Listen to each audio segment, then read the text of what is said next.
cómo esos hechos sucedieron, ¿verdad? Esta podría ser la segunda opción. En esta parte, ¿sí?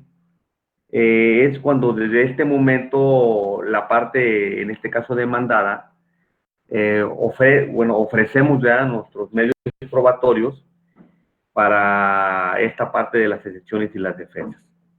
Y también comentábamos acerca de que hay una tercera opción que tiene como alternativa la parte demandada al contestar la demanda, y esa consistía en no solo negar categóricamente los hechos que el actor manifiesta, sino además de que opongo mis excepciones y mis defensas, llevo a cabo la reconvención, ¿sí? Que ya veremos en su momento el tema de la reconvención, ¿sí? Después yo lo voy a hacer hasta la siguiente clase.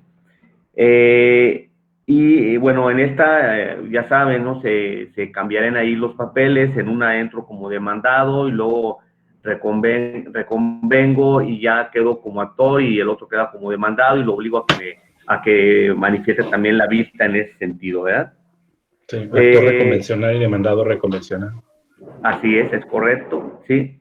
Entonces, en esa parte, bueno, básicamente decíamos que estas eran las tres formas de contestar la demanda: a través del allanamiento, a través de la confesión ficta y a través de la oposición de excepciones y defensas. Y si le queremos agregar ahí, dentro de esto mismo, pues la reconvención, ¿verdad? Ok, hablábamos acerca del artículo 338, que es básicamente el fundamento, ¿verdad?, que nos da para los lineamientos o más bien ¿cómo le pudiéramos llamar? Como el argumento de en qué sentido podemos contestar la demanda, ¿verdad? Hablamos también del artículo 340, el 345, bueno, no hablamos mucho, pero el 345 nos hablaba en relación a las excepciones supervenientes o que no hayan tenido en determinado momento conocimiento el interesado para aprobarlo desde el escrito, para presentarlo desde el escrito inicial de demanda, y que a través de este procedimiento, bueno, pues podemos presentarlo posteriormente. Ahorita vamos a ver esa parte.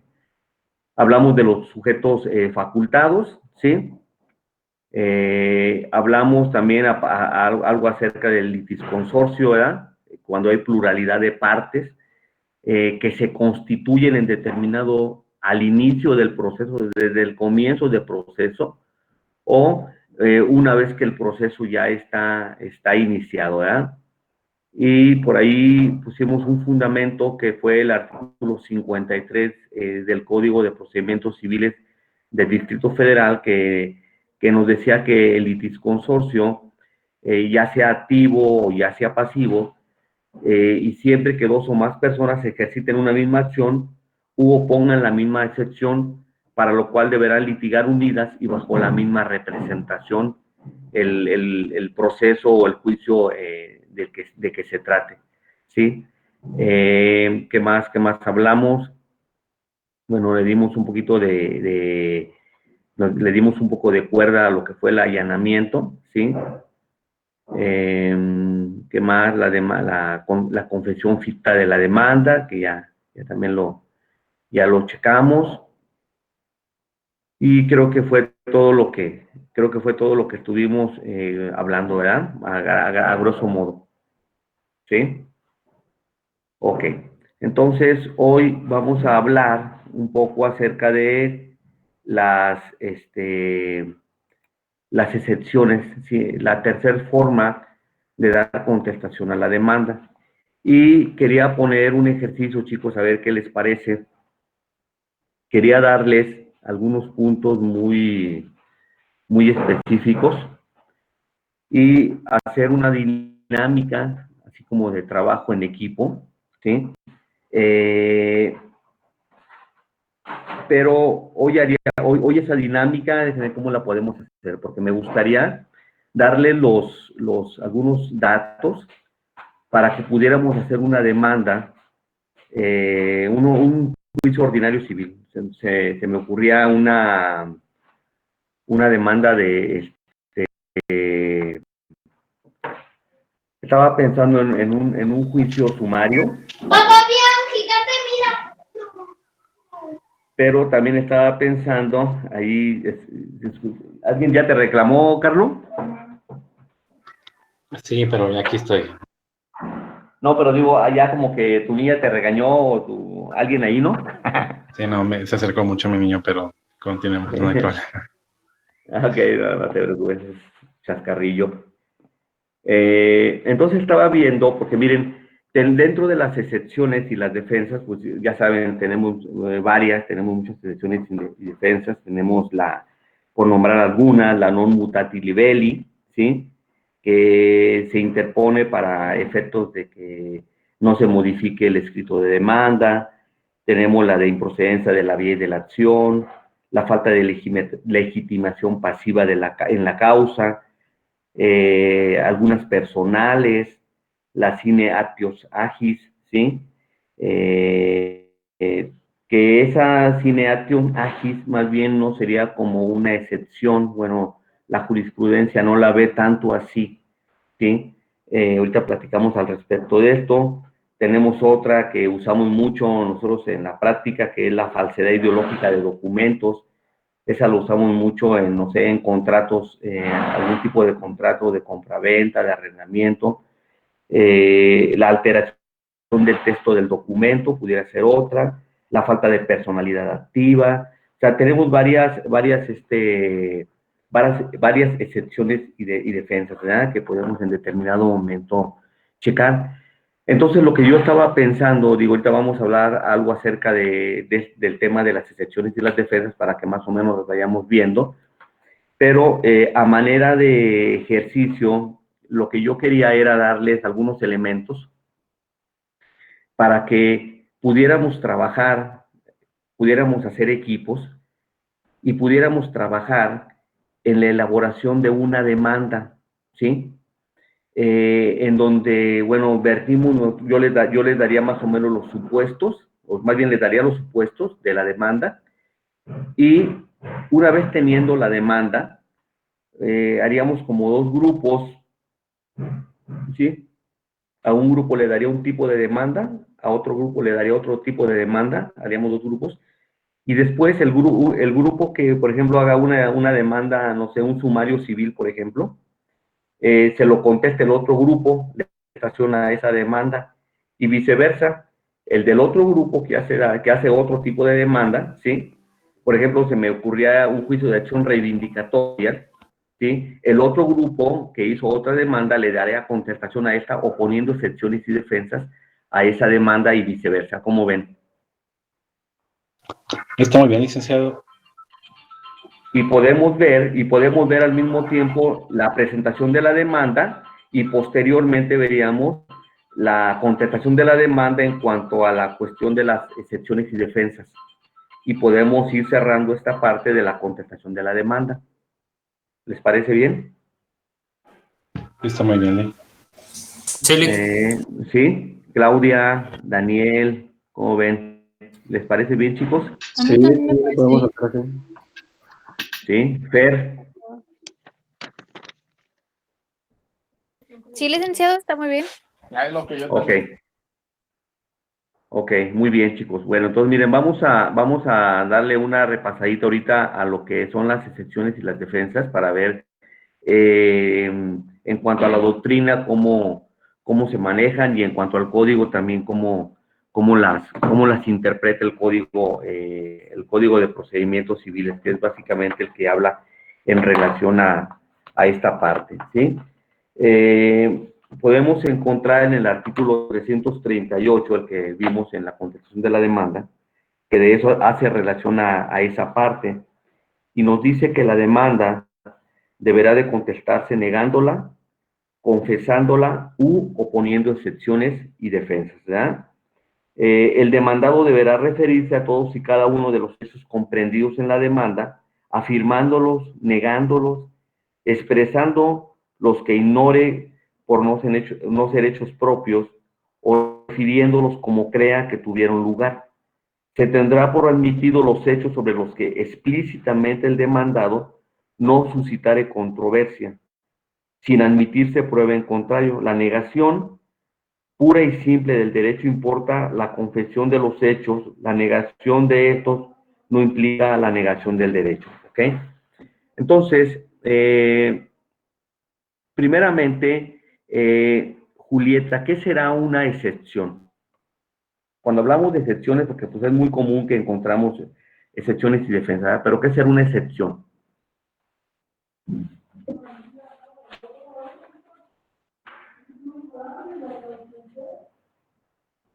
A ver, parece que todavía no se conecta por ahí, Julieta. Luis Fernando, Fer, ¿qué será una Sí, excepción? Sí, Fer, ¿nos puedes ayudar en tu comentario de qué entiendes tú por una excepción?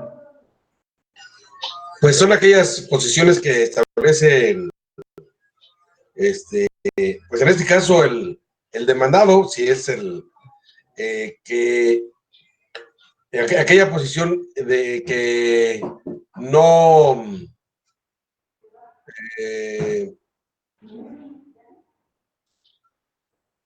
que no niega o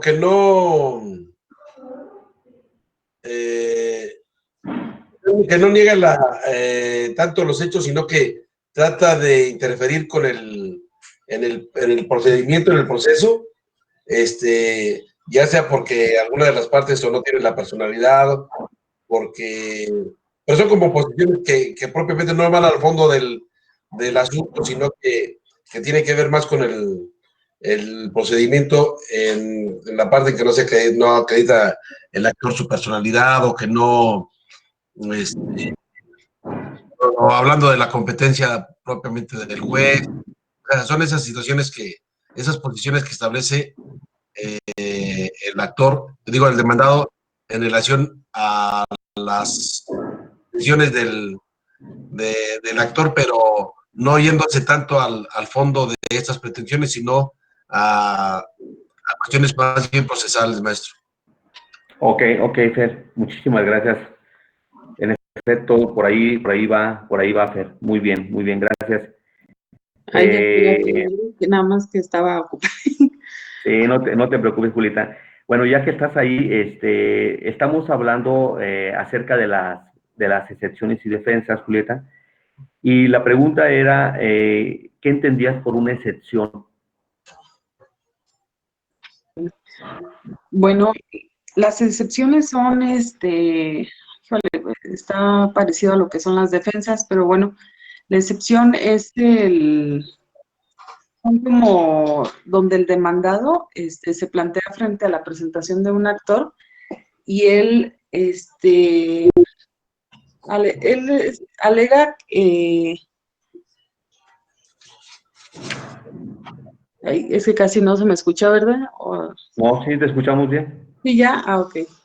Entonces, sí, las excepciones, es parecido a lo que son las defensas. Las defensas son como las negaciones que hace lo que es el demandado respecto a lo que lo son los hechos y al derecho invocado, mientras que las excepciones son las afirmaciones del demandado en relación con los presupuestos procesales o la fundamentación de la pretensión. Esas es así como pues, como en definición, pues. Ok. Jacqueline, gracias, Julieta. A ver, Jackie, Dígame, licenciada. lo mismo, ¿qué entiendes tú por excepción?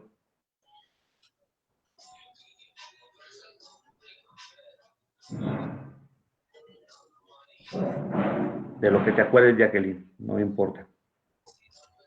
Si no te acuerdas de nada, también se vale, ¿eh?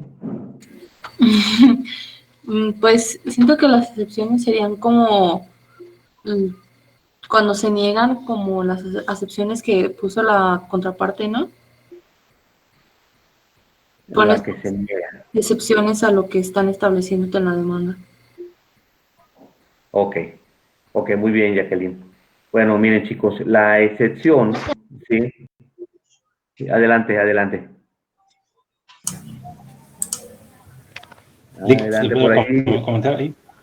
Dice que las Sí, claro. excepciones son las cuestiones concretas que el demandado plantea frente a la pretensión del autor, con el objeto de oponerse a la continuación del proceso, alegando que no sean satisfechos los presupuestos procesales. con el fin de ponerse al conocimiento por parte del juez de la fundamentación de la pretensión de la parte actora, abduciendo la existencia de hechos extintivos, modificativos o impeditivos de la relación jurídica invocada por el demandante. Es lo que normalmente empieza cuando dice, es falso de toda falsedad que se me reclame o se me requiera el pago de tal cantidad toda vez que carece de personalidad para tanto pasiva ni la legitimación para que me cobre tal cantidad. Ese es el momento procesal en el cual tú haces esas manifestaciones, en el momento que tú redactas las excepciones. Ok, es Carlos. contestación Okay. a los hechos de vertidos de las prestaciones que te está reclamando. Ok, perfecto. Muy bien, licenciado. El licenciado Javier. Sí, gracias, Lick. Aquí, como tal, con estas excepciones y defensas, lo que está haciendo el demandado es manifestar su oposición a la demanda que se ha presentado en su contra, porque podríamos decir que la contestación como tal sería por excelencia esa oposición, pero no, como ya vimos en la clase pasada, te puedes allanar al contestar la misma, ¿sí? Entonces, con tus excepciones y defensas, le haces ver a tu contraparte que no estás conforme y por ende le haces ver al juzgado que vas a pelear por defender tu postura. Entonces, estas excepciones son esa oposición a la pretensión de mi contraparte, quien ha interpuesto una demanda en mi contra. Ok, licenciado, muy bien, muy puntual. En efecto, sí. Bueno, tenemos que entender, ya con todos los comentarios que acaban de ahorita de realizar, entendemos entonces en ese sentido que la excepción como tal es un derecho público de carácter subjetivo, ¿verdad? ¿Sí? Es un medio de oposición de parte del demandado en esta parte para contrariar o en determinado momento atacar a la contraparte, ¿verdad?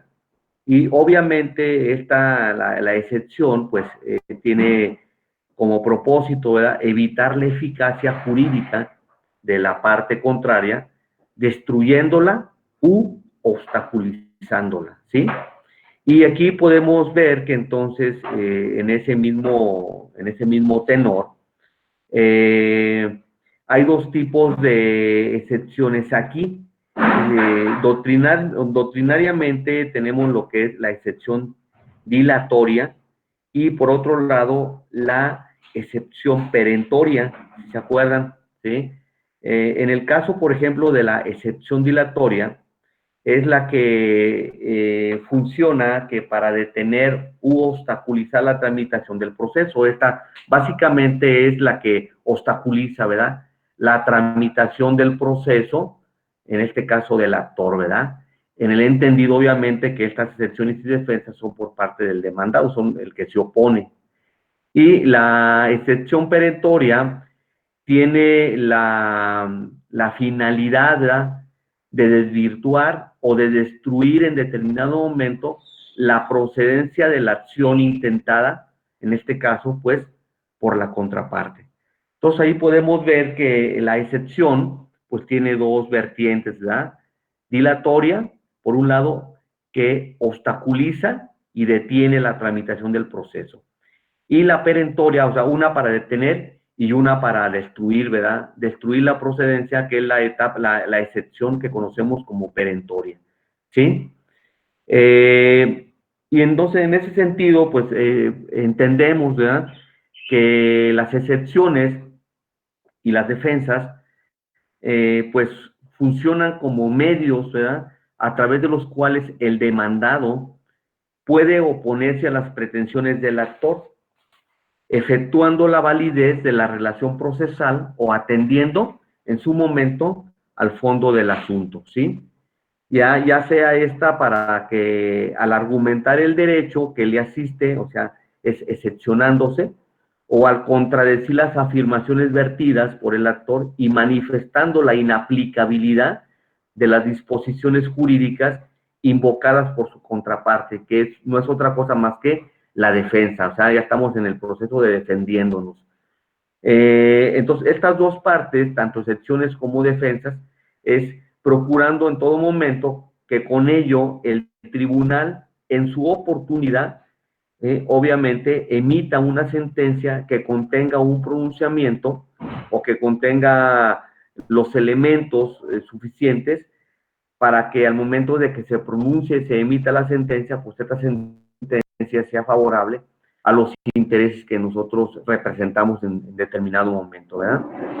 Entonces, hasta aquí, bueno, entender que las excepciones y las defensas, como lo comentaba Julieta, pues pareciera que son sinónimos, ¿verdad? Pero no son sinónimos, ya vamos a ver que son dos cosas totalmente diferentes, ¿sí? Y que, como ya pudimos ver aquí, la excepción, pues, una nos sirve para obstaculizar, que es la dilatoria, y la perentoria nos sirve para destruir en determinado momento la procedencia de la acción intentada, en este caso por la contraparte, ¿verdad?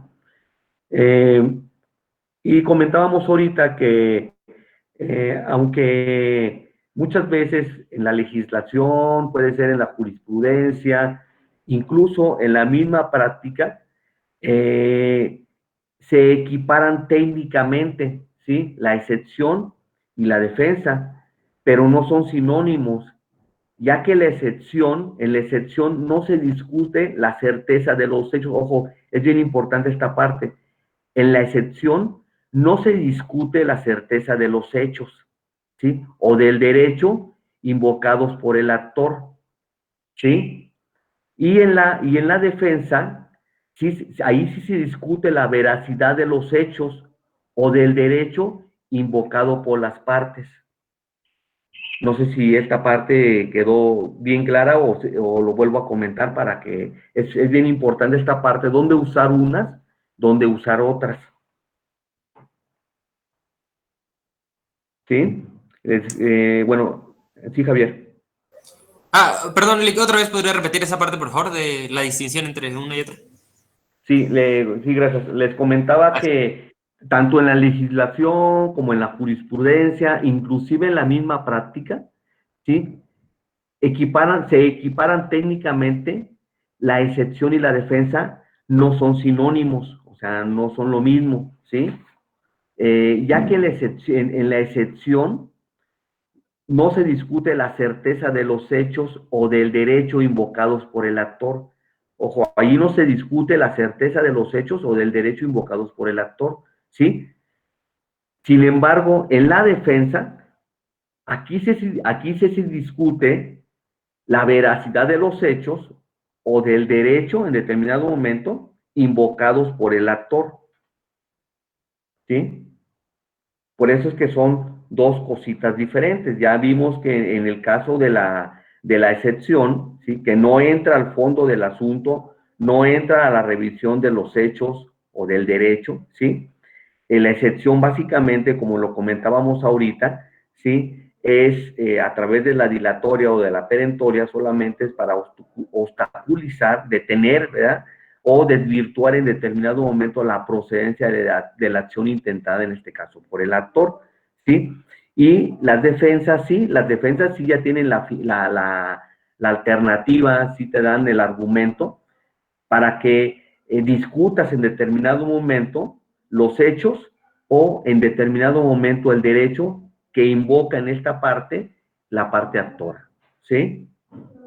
Ahora sí, más o menos, ya me di a entender. Sí, Lick, muchas gracias. Unas entran al fondo del asunto y otras no. Así es correcto, ¿sí? En relación a esto, ¿sí? Y ustedes saben, pues, que esta parte de las excepciones y la defensa son de uso, pues, debido a su situación jurídica de la demanda y de la contestación de la demanda, pues, es de un uso frecuente, ¿verdad? En ese sentido, pues, se ha discutido una de las excepciones, que es la falta de acción, o lo que conocemos como la sine actione agis, ¿sí? Que es la falta de acción, ¿verdad? Que yo les comentaba esta excepción que no es otra cosa que la simple negación del derecho ejercitado cuando en las excepciones y defensa nosotros oponemos esta excepción, solamente es la negación del derecho ejercitado. O sea, cuando promovemos este tipo de excepción, básicamente estamos arrojándole, ¿verdad?, la carga de la prueba al actor, y al mismo tiempo estamos obligando al juez a examinar todos los elementos constitutivos de ese proceso, ¿sí? En ese sentido, menciono este tipo de excepción porque es muy común que los abogados interpongamos este tipo de excepción, pero de acuerdo al criterio de la Suprema Corte de Justicia, ¿sí? Es muy, ¿cómo le dijera? Es un tipo de excepción, vamos, que no dice mucho en relación a lo que el actor en determinado momento, el demandado en determinado momento quiere oponer, porque básicamente lo que estamos haciendo solamente es que estamos negando el derecho ejercitado, pero obviamente cuando negamos el derecho ejercitado, pues tenemos al mismo tiempo que darle elementos al juez, el por qué estamos en determinado momento arrojándole la carga probatoria a la parte actor en este caso, ¿sí? Por lo tanto, pues esta excepción no goza de tal naturaleza, puesto que se impone solamente con la finalidad de retardar el curso de la acción, ¿sí? Y la alegación en ese sentido, que es de tipo genérico, de que el actor carece de la acción, no entra en esa concepción, ¿sí? Por lo tanto, tenemos que entender que esta excepción, la sine actione agis, no es otra cosa más que la simple negación del derecho ejercitado, ¿verdad? Normalmente, bueno, normalmente no deja de existir en casi todas las contestaciones de demanda, ya como que a veces nosotros también ya no lo agarramos de machote o lo agarramos ya ahí de algo regular que normalmente usamos en nuestros procesos, ¿verdad? Y esta parte de esta excepción, pues tiene un efecto jurídico, ¿sí? Que puede consistir en el que generalmente produce la negación de la demanda, o sea, el arrojar la carga de la prueba, como les acabo de comentar, al actor, y el de obligar al juez a examinar todos los elementos constitutivos de la acción, que ya también lo estuvimos ahorita comentando. Entonces, en ese sentido, tanto las excepciones y las defensas como las defensas tienen varias cuestiones que tienen que ayudarnos a resolver o plantearle de alguna forma al juez, de una forma ordenada, cómo vamos a plantear, o cómo estamos más bien planteando nuestra defensa en relación a las prestaciones, en este caso, que el actor nos está presentando para que se pueda trabar la litis, ¿ya? Y estas excepciones y defensas, primero, deben de hacerse valer en el escrito de contestación de demanda. Eso es importante, ¿verdad? A excepción de las de incompetencia por inhibitoria en jurisdicción y las consideradas como supervinientes, ¿sí? Ya ven que las pruebas supervinientes, pues son pruebas que el demandado, en este caso, hablando del caso del demandado, no tiene conocimiento en el momento que se le presenta o que tiene que contestar esta demanda, ¿no? No tiene conocimiento, entonces se conocen como pruebas supervinientes porque, bueno, se presentan después, por eso es que se da la oportunidad de que en otro proceso, en otro tiempo procesal, se puedan ofrecer esas pruebas, ¿sí? También tienen como consecuencia las excepciones y las defensas que deben de resolverse en el momento de dictarse sentencia, a menos de que se trate de la incompetencia, ¿sí? De la litispendencia, de la conexidad o de la cosa juzgada, ¿ok? También aquí en esta parte es importante dar vista a la parte actora cuando sucede esto por el término de 3 días para que manifieste, ¿verdad?, lo que su derecho en determinado momento convenga o que quiera alegar, debiéndose observar en este caso pues las particularidades para las excepciones consideradas como procesales y las supervinientes, ¿sí?, en todo momento, ¿ok? Cuando existan varias excepciones en contra de una misma persona, respecto de una misma cosa y provengan de una misma causa, deben de intentarse, lo más correcto es en una sola demanda, ¿sí? ¿Ok? Tomando en cuenta, obviamente, que el ejercicio de una o más, de alguna forma, distingue a las otras, ¿verdad? Entonces, las excepciones y defensas, como lo podemos ver, pues son muy variadas. Y aquí, pues, podemos dividir las excepciones y las defensas de acuerdo a lo que estamos platicando, en procesales, en perentorias y en supervenientes. ¿Ok? Esas son las excepciones y defensas, cómo las podemos dividir. Procesales, perentorias y supervenientes. ¿Ok? ¿Hasta aquí vamos bien, chicos? Sí, licenciado. Sí, licenciado, sí está claro. No hay- Ok. Vamos a hablar poquito. Sí, Fer, ¿querías comentar algo, Fer? No, maestro, no está bien. Ok, Fer. Aquí me estoy fijando cuando abren su micrófono, por eso ahora les doy la palabra, ¿ok? Ok, en cuanto a las excepciones procesales, esas excepciones procesales, pues básicamente son las que se refieren a cuestiones de procedimiento que comentaba Fer, que comentaba Fernando al inicio ahorita que daba su punto de vista en relación a lo que era la definición de la excepción. Y Fernando decía que eran cuestiones que iban de alguna forma en cuanto al procedimiento, ¿sí? O sea, él se fue lo más lógico, ¿no? Te vas al pensamiento del procedimiento cuando hablamos de excepciones. Y entonces, en ese sentido, por lo tanto, estas excepciones procesales no atacan el fondo del asunto. Son las únicas que se resuelven en los inicios del juicio dentro, por ejemplo, dentro de una audiencia previa de conciliación y de excepciones procesales, ¿sí? En este caso, solamente salvo la de incompetencia, que tiene una tramitación especial, y que en caso, ¿verdad?, de que no sean subsanables por el interesado, el juez debe de indicar un plazo, que puede ser de 3 a 30 días, para subsanar esta parte, ya que de lo contrario, en determinado momento, pues el juez sobreseerá el juicio y se condenará al promovente al pago de gastos y costas que son causados con motivo del juicio, ¿verdad?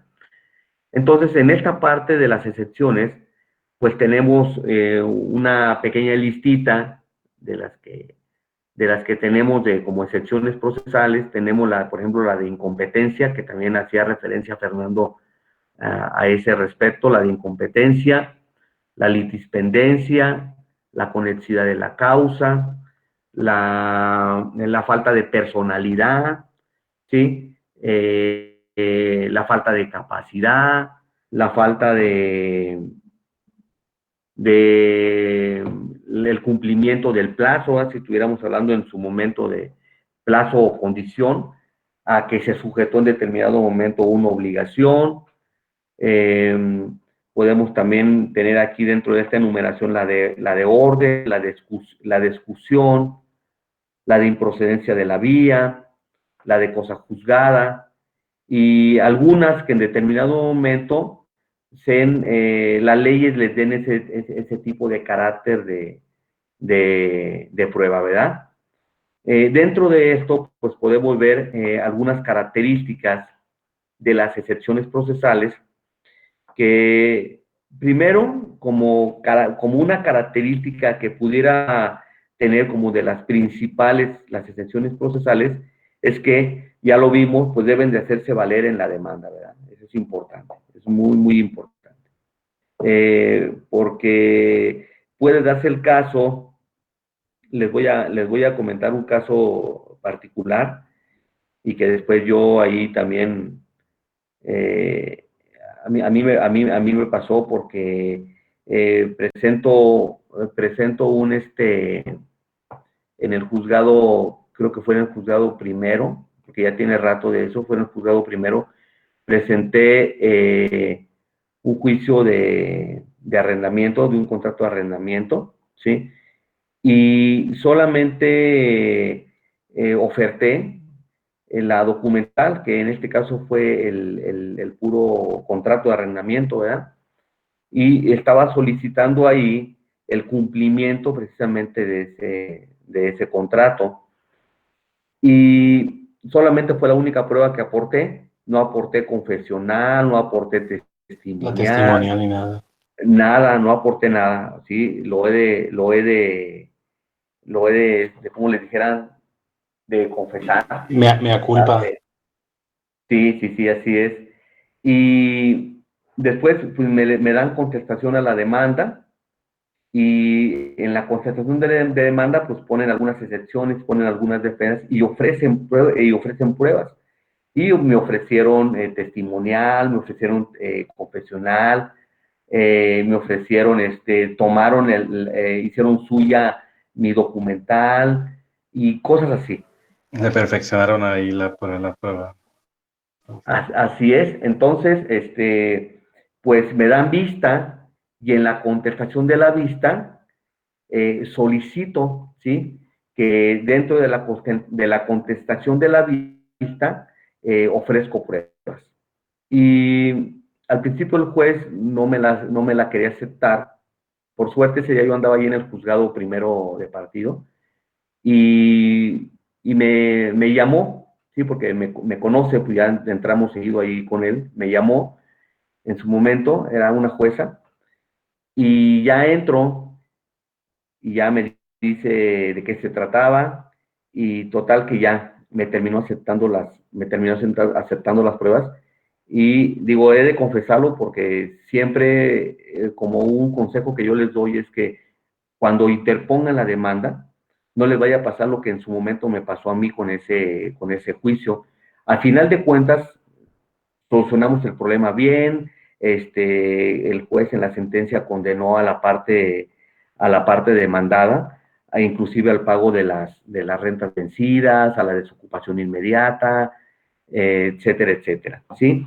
Pero lo que sí me quedó como experiencia es de que más vale que en el éxito de demanda nos excedamos en determinado momento en las pruebas que ofrecemos, ¿sí? Por si sí o por si no. Lo peor que puede pasar es que en determinado momento, si no te sirve la prueba, pues tampoco te hace daño, ¿verdad? Y no vaya a ser también, porque muchas veces también nos queremos pasar de listos y más bien de inteligentes, y he visto algunos asuntos en los cuales en el desahogo de las pruebas, muchas veces lo que tú estás ofertando como prueba, ya en el desahogo de la prueba, te ayuda poco, y más bien a veces le acomodas con tu prueba, con tu testimonial o con tu confesional, muchas veces le acomodas la prueba al otro, el juicio al otro. Entonces, es importante detectar esa parte para cuando es mejor a veces quedarse calladito, y eso te ayuda a veces mucho más que muchas veces le ayudas al otro a que corrija su proceso en el desahogo de las pruebas. Eso también se los digo por experiencia, que son parte pues de lo que te va dando te va dando tablas, te va haciendo entender esa parte, para que a veces es mejor pues o no desahogarla en determinado momento, dependiendo de cómo esté el asunto, o ofrecerla en lo mínimo que quieres nada más acreditar ante el juez en este caso, ¿verdad?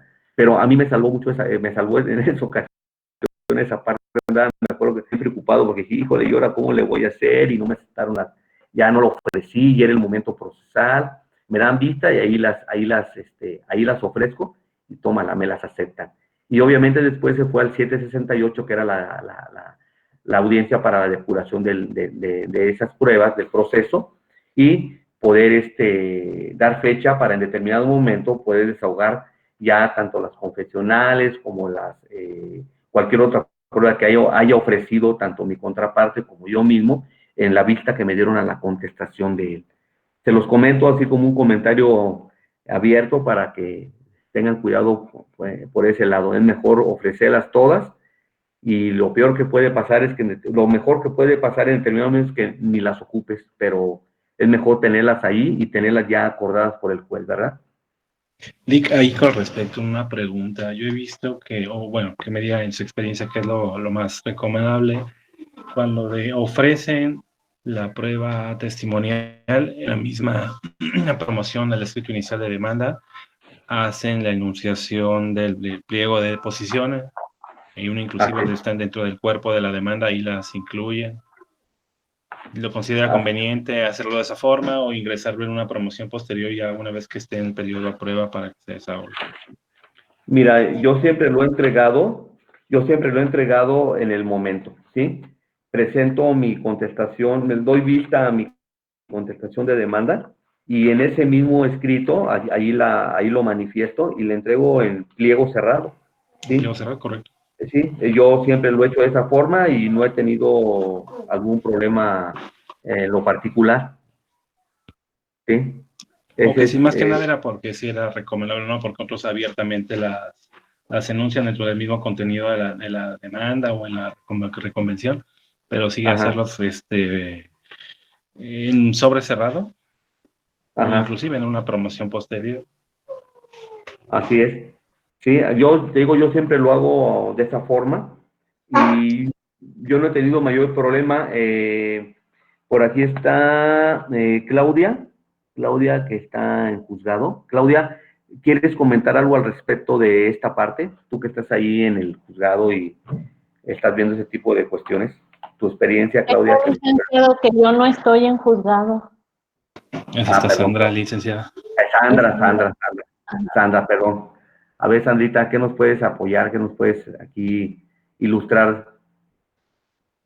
¿Sobre testimonial o sobre confesional? Sobre confesional. No, perdón, sí, sí, sobre confesional.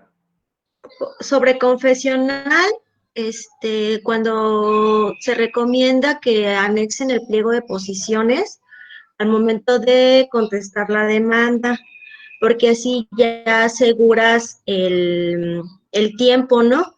Porque hay cierto tiempo para ofrecer la confesional y si la ofreces y no anexas el pliego de posiciones, se desecha, en civil. El mercantil es otro criterio. El mercantil puedes ofrecerla y después puedes presentar el pliego de posiciones, ya sea de manera cerrada o en el momento de la diligencia puedes absolverla, puedes hacer las posiciones de manera verbal en el momento de la diligencia. Pero en materia civil sí tienes que anexar el pliego de posiciones y no se desecha la confesional. Creo que ¿qué artículo es? El 191, creo, 90, algo así, no sé. Pero en testimonial, no se anexa el cuestionario, a menos de que la testimonial vaya a ser por medio de exhorto en otra jurisdicción. Ok, Sandra, muy bien. Ujú. Mira, el artículo 190 de procedimientos, bueno, nos habla de en el acto del examen de un testigo o dentro de los 3 días siguientes pueden las partes atacar dicho, o sea, más bien es la tacha de testigos. La tacha de testigos, déjala El, busco, es que el 190, pero bueno, en lo que Sandra busca el artículo, Carlos, y como lo acabas de mencionar, Sí, o sí. sea, en la confesional, te digo, a veces ya nosotros procesalmente ya lo hacemos así como que mecánicamente, porque como bien dice Sandra, te la desechan después, porque de hecho ese es el momento procesal oportuno, el momento en este caso, por ejemplo, yo lo hice en la contestación a la vista de la demanda, y ahí yo la presenté, anexé el pliego de posiciones ahí para la confesional. Y en materia mercantil también, como bien lo comentaba Sandra, se hace, lo puedes hacer en ese momento, o sea, llegas en el momento del desahogo, que ya tienes la fecha y hora para el desahogo de la prueba, llegas con tus posiciones, ¿sí?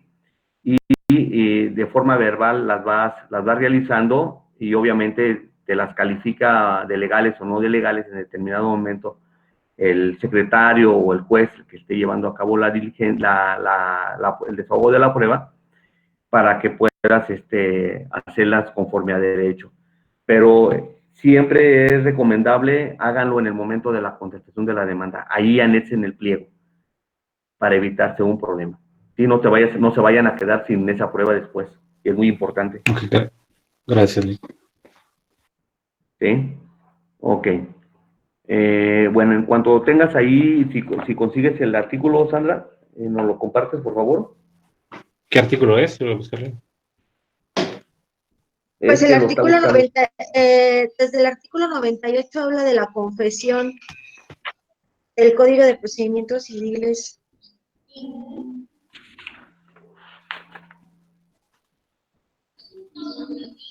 Ok. De la confesión, sí, el artículo 98. 98. Sí. Desde ahí habla sobre la confesión hasta el 131. Ok. Tiene un buen, ¿verdad? Es mucho, porque aparte habla sobre la confesional por predictos. Ajá. Habla sobre la... Hasta el 131, de hecho. ¿Sí? Ok. Bueno, ahorita lo buscamos para tenerlo bien identificado. ¿Sale? Pero, pues ahí está. Gracias, Sandra, por tu comentario. Ahí está, Carlos, la importancia de presentar el pliego junto con el escrito de contestación de demanda, ¿sale? Entonces, comentábamos que dentro de las características de estas excepciones procesales, pues como lo estamos viendo, deben de hacerse valer en el escrito de la demanda, ¿sí?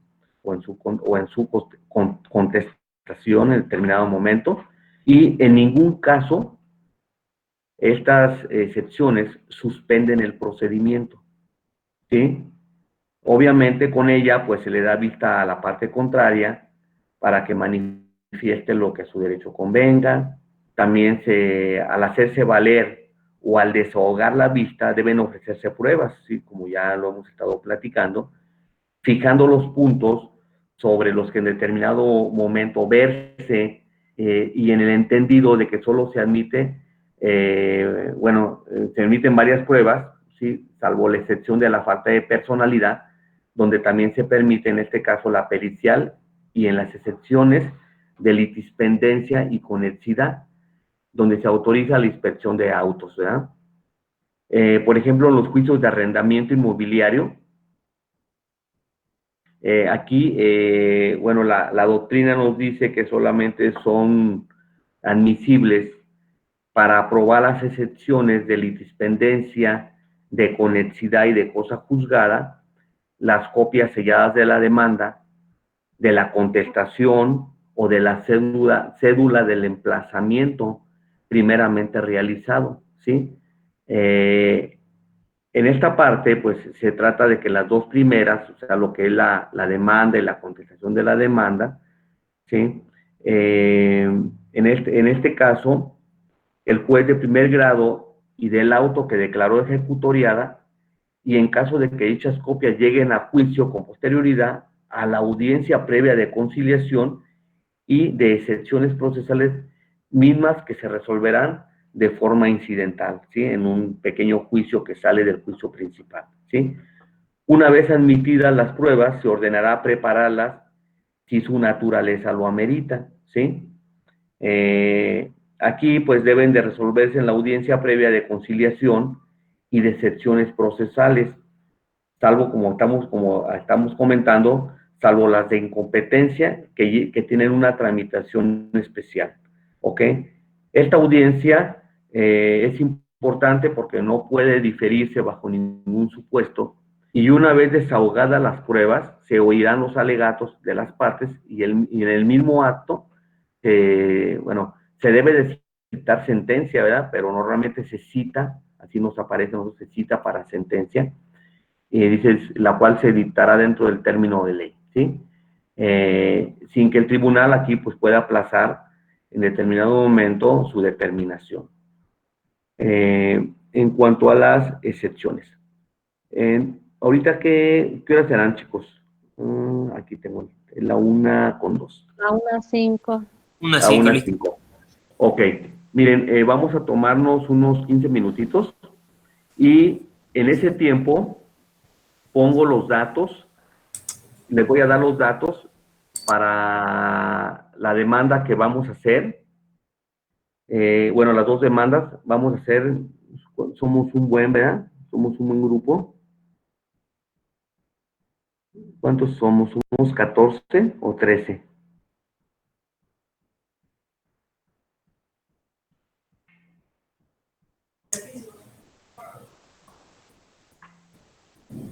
Somos 13. Bueno, son 13. Ok, son 13. Vamos a hacer un grupo de 6 personas y un grupo de 7 personas. ¿Sí? Ustedes pónganse de acuerdo, quién y quién. Y mientras yo voy sacando ahorita los datos para cuáles van a ser sobre los elementos sobre los cuales va a versar la demanda. Vamos a hacer una demanda, obviamente con todos los fundamentos legales del asunto que vayamos a tratar. Y la contestación la vamos a tener en relación obviamente a la demanda, ¿sí? Oponiendo secciones y defensas, ¿sale? Entonces vamos a tomar unos 15 minutitos mientras yo aprovecho para sacar los datos y se los pueda pasar.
Tiene apagado su micrófono. Maestro. Perdón, Luis Fernando, gracias. Estaba como merolico hablando solo. Miren, vamos a hacer una cosa. Somos 13, vamos a hacer 4 grupos. Un grupo de 3 grupos de 3 y uno de 4. ¿Sí? Como yo les digo quién y quién, o ustedes se organizan. Vamos a trabajar con la demanda. Pues mantenemos los grupos que hemos manejado hasta ahorita, ¿cómo ven? Está bien, perfecto. Nomás díganme quién y quién para aquí anotarlos.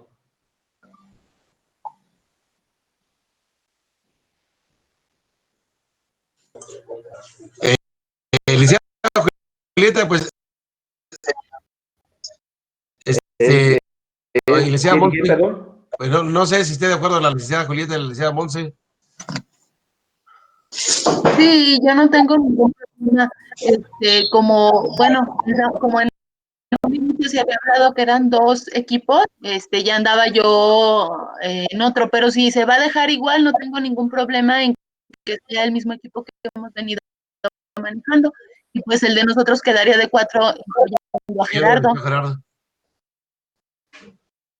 Ok, entonces es Julieta, Monse, Gerardo y Luis Fernando. Luis Fernando. Ok, Fer. Ok. Ese grupo queda de 4, ¿verdad? Después tenemos otro grupo. El segundo grupo, ¿quién sería?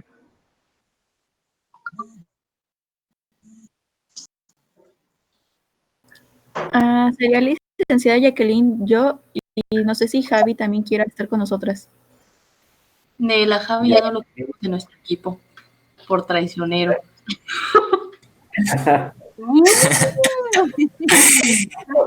¿Qué pasó, estimada Jacqueline? De papel para la descalabrada, hombre. Es nuestro equipo, profe. Y ahorita se estaban organizando y bien traicionero se fue con el otro equipo. Sí, okay. Yo no lo quiero en mi equipo. Tenemos iban a ser, por lo que tengo entendido, ¿van a ser más de 2? ¿O cómo? Sí, van a ser 4 grupos, Javi. 3 de 3 y 1 de 4. Ah, no, Javi, aquí no somos el segundo. Acá también se va a ir Monse se va a ir junto con Javier.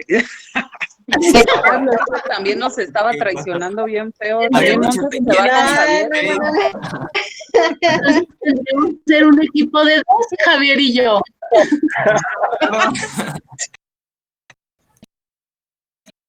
A ver, entonces es Jacqueline, es Andrea y Javi, ¿verdad? No creo. Ok, Javier, muy bien, Javier. Ok. Ay, el siguiente grupo, ¿quién sería?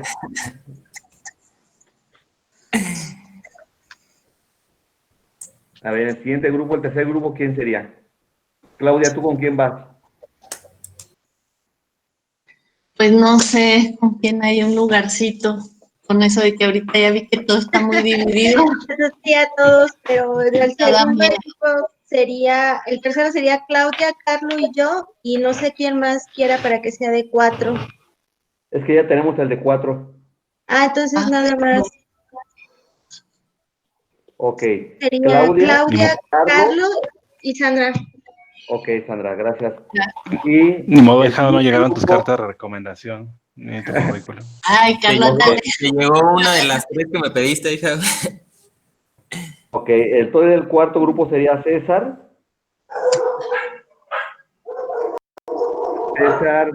Ricardo, Daniel.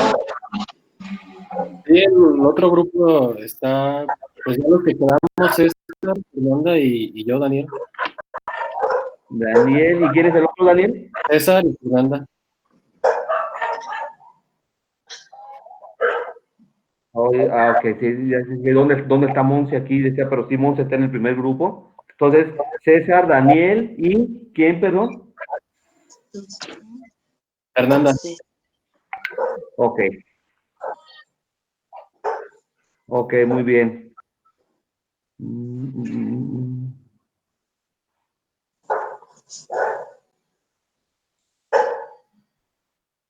Ok, y Fernanda. Aquí, no la veía aquí. Ok. Ok. Bueno, ¿tienen que anotar para darles más o menos sobre qué versa? Vamos a trabajar todos. Vamos a hacer 4 demandas. Cada grupo va a hacer una demanda distinta. Les voy a contar, hagan de cuenta que yo soy su cliente, ¿ok? Yo llego ahí al despacho, ahí con ustedes, ¿sí? Yo me dedico a ¿qué será bueno?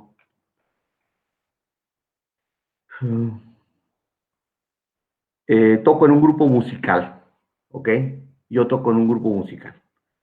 Y tengo ropa, tengo trajes especiales somos un grupo más o menos de prestigio y tenemos trajes especiales para nuestros eventos, ¿ok? Entonces llego yo allá a su despacho de ustedes y les comento pues de que vengo a demandar a una persona. Ustedes pongan el nombre de la persona, yo soy su cliente y ustedes pongan a la persona que ustedes quieran, ¿sí?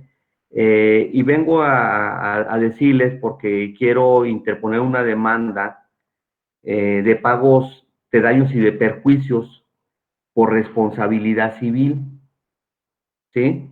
Pago de daños y perjuicios por responsabilidad civil, ¿sí? Al señor fulano de tal, que vive en el domicilio fulano de tal, ¿sí? De esta ciudad de Irapuato, Guanajuato, ¿sí? Y más o menos les explico. Se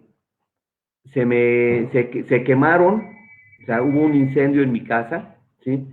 Yo contraté a una persona, yo vivo vivo en la colonia Floresta de Irapuato, y yo solicité que me pusieran un aire acondicionado en mi alcoba, ¿sí? En mi habitación en la que duermo, que me pusieran un aire acondicionado. Y yo contraté a una persona, a un técnico, que es el que voy a demandar, ¿sí? Para que me instalara ese servicio ahí, ese aire acondicionado ahí. Entonces había 2 opciones. Una opción era de que él en el presupuesto que me hizo, el técnico en el presupuesto que me hizo, él me ofrecía el servicio de aire acondicionado y aparte, y ahí mismo junto con el precio me ofrecía la instalación, ¿ok? Y otra opción que yo tenía era yo comprar el aire acondicionado, ¿sí? Y que él me lo instalara, solamente requería que me lo instalara.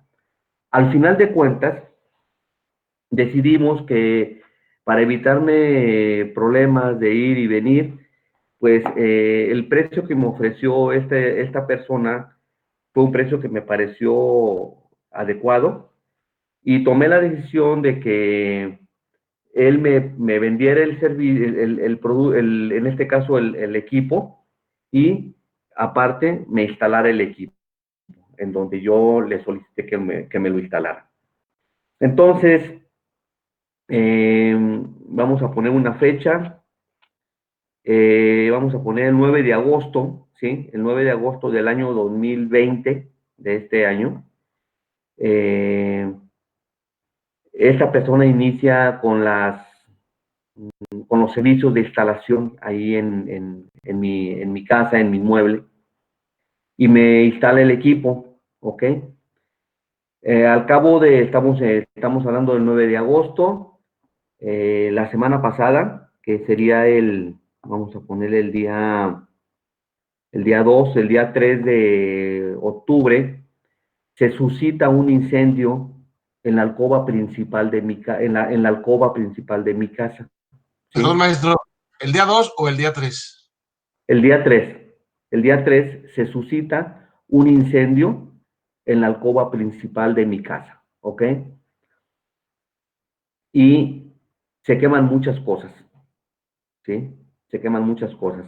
¿Qué se quema? Se quema, quiero demandar por la cantidad, les voy a dar varios montos. Hubo una cantidad de 126,000 pesos, ¿sí? Porque se quemaron 7 sombreros, ¿sí? En ese incendio se quemaron 7 sombreros y la cantidad son 126,000 pesos. Ok. Otra cosa que se quemó allí fueron 4 trajes. Y entre los 4 trajes fueron 71,000 pesos.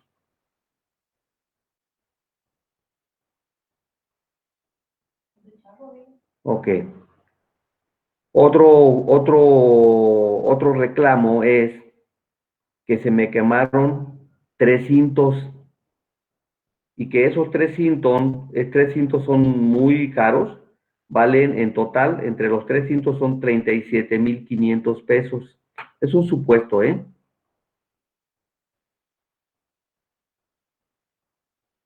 Otro reclamo es, ¿sí? Que donde tenía mis cosas, lo que les acabo de decir que se quemó, pues era un vestidor, ¿verdad?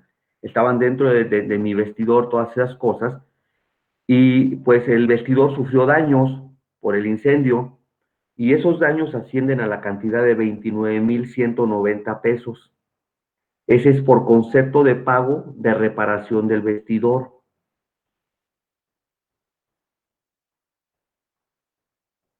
¿ok? ¿Cuánto, perdón? Es 29,190 por concepto de pago de reparación de vestidor.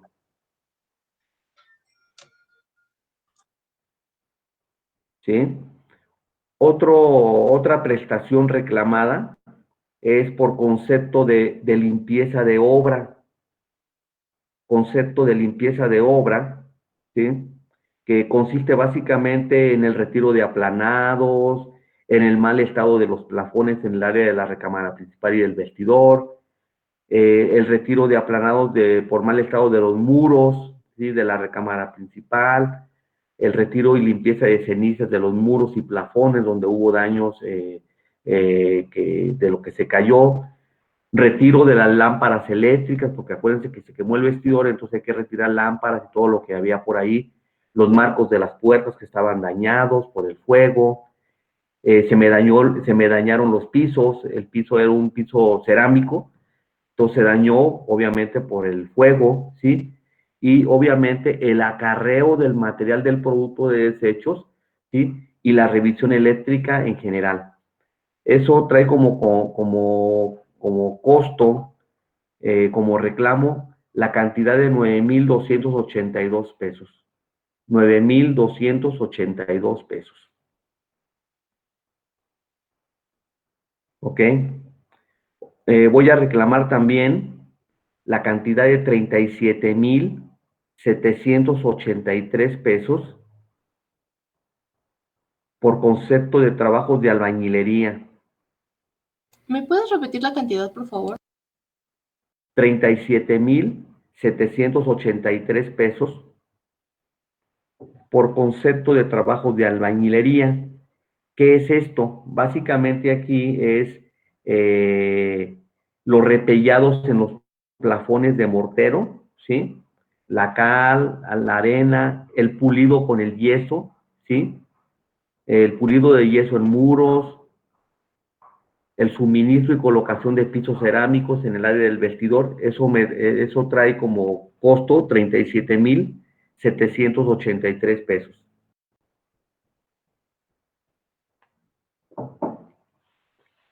Voy a cobrar también 19,800 pesos por concepto de instalación eléctrica, ¿sí? Obviamente ahí pues es la colocación de las lámparas en la recámara principal y en el área del vestidor.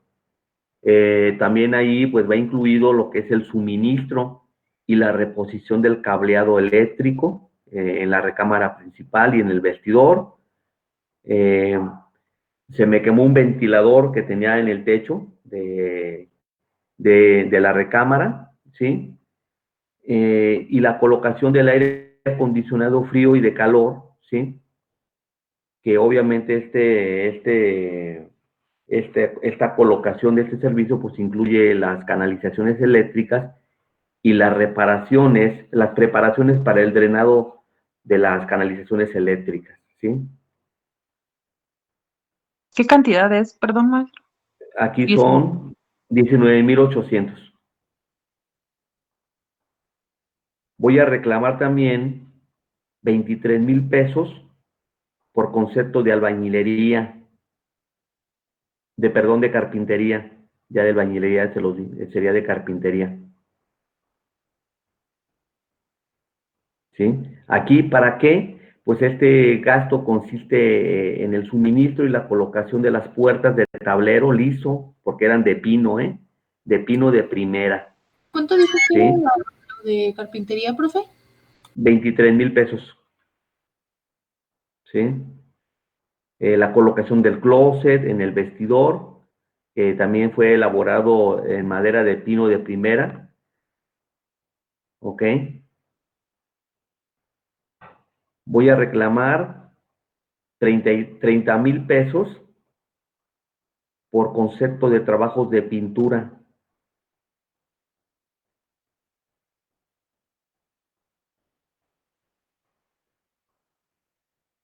¿Sí? Sí, 30,000 pesos por concepto de trabajos de pintura. Voy a reclamar 51,000 pesos. Y aquí quiero que hagan, o sea, esa cantidad de 51,000 pesos, pongan A, B y C. Porque los voy a separar, esos 51,000 pesos, en ciertas cantidades. ¿Sí? Una primera cantidad, ustedes pongan ahí la cantidad, pero que las tres sumas nos den los 51,000 pesos. Una primera cantidad va por concepto de pago de cuotas obrero-patronales, o sea, de IMSS, porque contraté trabajadores para que hicieran ese trabajo ahí, y entonces a esos trabajadores les tengo que dar seguro social, entonces tengo que pagar cuotas al seguro social. Entonces, una cantidad de esos 51,000 pesos va al pago de cuotas. ¿Sí? Una segunda cantidad por concepto de honorarios por dirección de obra. Tengo que contratar un arquitecto, ¿verdad? Para que esté al pendiente de que lo hagan tal como estaba y que la pintura se utilice la correcta, las puertas, lo que es la carpintería del material que yo lo tenía. O sea, todo tiene que quedar perfecto, así como yo lo tenía. ¿Sí? Y un tercer concepto es el por concepto del IVA, del valor agregado. ¿Sí? Y entre los tres me tienen que dar los 51,000 pesos. Ustedes ajusten ahí los costos. Y voy a reclamar ya como último el pago de gastos, costas y honorarios profesionales, ¿sí?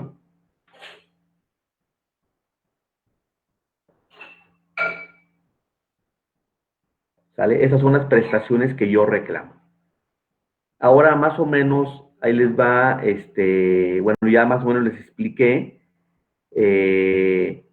esta parte de cómo sucedieron los hechos, contrato a un técnico, él me vende el equipo, me ofrece la instalación si le compro el equipo, etcétera, etcétera, y inicia trabajos, ¿sí? Ahí invéntense la fecha. Si el incendio se suscitó, ya que ya vimos, ¿no? El día 3 se suscitó el incendio. Entonces, el 9 de agosto también habíamos quedado que fue cuando él inició la instalación, ¿sí? Invéntense en el nombre de la persona. Invéntense en el nombre del equipo. Bueno, vamos a poner que sea un equipo Whirlpool, ¿sí? Tipo split, con aire frío y aire caliente, ¿sí? Invéntense en el modelo, el número de serie, todo ese rollo, ustedes invéntenselo, ¿sí? Invéntense mi domicilio, vivo en Floresta, pero pues invéntense ahí cualquier calle que quieran, cualquier número, para tener precisión de los datos ahí, ¿sí? ¿Qué más podemos tomar en cuenta? Ok. Contrataron un perito, hicieron un peritaje o un dictamen técnico, por así decirlo, inventes en el nombre del arquitecto, que en determinado momento fue a hacer el peritaje, nombre, número de cédula, todo, ¿sí? Pueden considerarlo como perito de proyecto y obra, ¿sí? Con su domicilio y todo ese rollo. Y que ese perito emita un dictamen. Ustedes lo contrataron para que hiciera un dictamen previo al juicio, obviamente. Ese dictamen ustedes lo van a presentar como una prueba documental, ¿sí? Aunque es un peritaje, hay que presentarlo como una prueba documental para acreditar que en determinado momento contrataron a una persona, a un arquitecto para que fuera y hiciera un levantamiento, etcétera, etcétera. Obviamente esto tiene que ser, chicos, antes de las reparaciones, ¿verdad? Porque hagan de cuenta que este perito va a ir a dar fe, va a ir a revisar por qué sucedió el incendio y todo ese rollo. Ahorita vamos a hablar de esa parte, ¿sí? ¿Qué más le podemos agregar? Bueno, vamos a agregar ahí que el incendio fue propiciado por un cortocircuito, ¿sí? Que ese cortocircuito surgió por la mal unión de cables, ¿sí? En el área del vestidor. Ustedes saben, chicos, que cuando se hace una instalación eléctrica, ¿qué es lo más conveniente? ¿Que sea oculta o que sea visible? ¿Cómo será más segura una instalación eléctrica? Las ocultas, ¿no? Exactamente, que sea oculta. Y también para que más o menos, digo ya, sobre todo los hombres, más o menos ya saben de qué se trata esto, ya saben que los cables de la energía eléctrica van por calibres, ¿verdad? Entonces, dependiendo la capacidad de energía eléctrica que vayamos a utilizar, no conozco bien esos términos, pero no sé, el amperaje o no sé, la capacidad que ocupemos de corriente, es que necesitamos el tipo de cable de ese grosor, de esa capacidad, porque si la corriente es mucha y la capacidad del cable no es de acuerdo a la capacidad del suministro de corriente que vamos a necesitar, pues ¿qué pasa? Que se sobrecalienta, ¿verdad? Se sobrecalienta y puede ocasionar un cortocircuito. Aquí fue lo que pasó, pero no tanto fue la capacidad del cable, sino que el técnico al momento de que hizo la instalación hizo dos cosas mal. Una, dejó la instalación visible, o sea, no ranuró la pared para ocultar la instalación, número uno. Y número dos, aparte de que dejó la instalación visible, hizo añadiduras en el cable, no le alcanzó el cable y lo añadió, y la añadidura, el amarre lo hizo mal, entonces generó un cortocircuito, ¿sí?